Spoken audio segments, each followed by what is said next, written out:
ఈరోజు నేను ఫ్యాక్టరైజేషన్స్లో డివిజన్ చెప్పబోతున్నాను. 66 స్క్వేర్ బై 11 QR స్క్వేర్. 66 11 6 11 గా 66 into P into Q square కాబట్టి Q into Q by 11 into Q into R into R.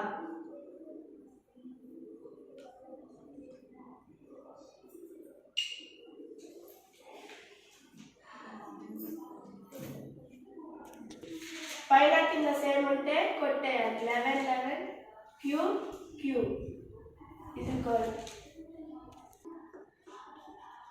Q into 6 into P into Q by R into R. 6P Q by R square.